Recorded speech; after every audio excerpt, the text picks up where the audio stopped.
Welcome to Morbid Smile Art. My name is Kelly Frank. Thank you to my patrons for supporting everything that I do. Thoroughly appreciate you. Today we're talking about Copic markers for travel. If you've seen my blog post or you follow me on Instagram or Facebook, you probably know that I'm a big proponent of traveling and creating art out in public. In order to do that, though, it's often really complicated. You have to choose your tools very carefully.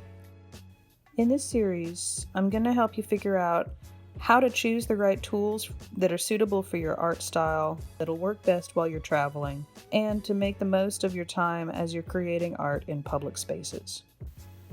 When I'm packing Copics, I'm not bringing them so I can do large-scale paintings. I'm bringing them so I can do sketch work on the fly, and so I can add lights and shadows and things like that.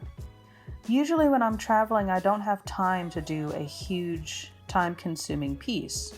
And so the Copics that I bring are Copics that I'm going to be limiting my palette to.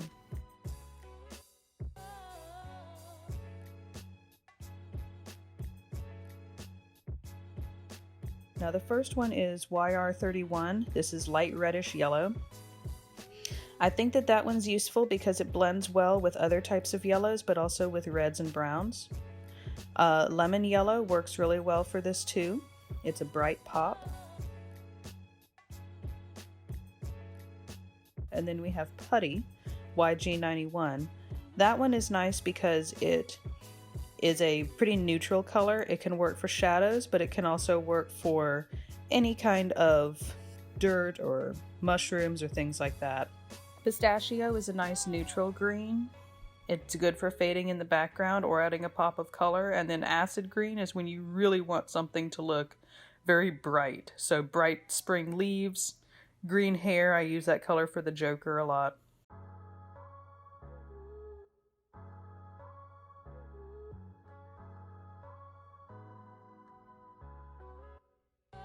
Ice mint is a good pastel blue.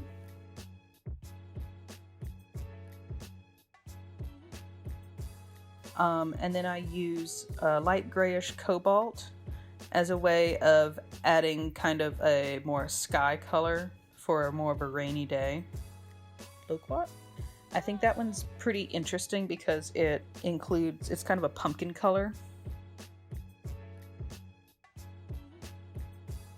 Barley beige. That's a good color for skin tones. Nice for just blending, but also for laying down a lot of color. Hazelnut is also really good for skin. I find it's a nice warm brown. And if you need a cooler brown color for a cooler dark skin tone, you can definitely layer the blue over the top of that. If you want it warmer, you can add yellow as a highlight.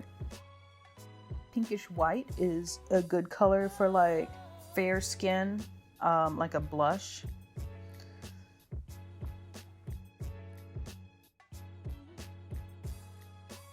I also bring some grays because they're good to layer on top. So cool gray number 4, it's cool and therefore it has bluish undertones.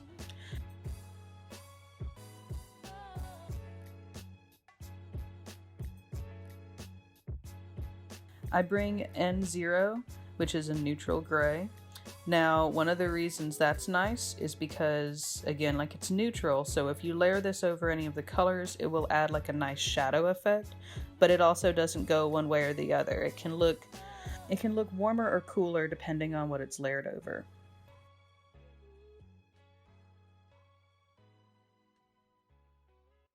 And then warm gray is if you want a nice warm shadow.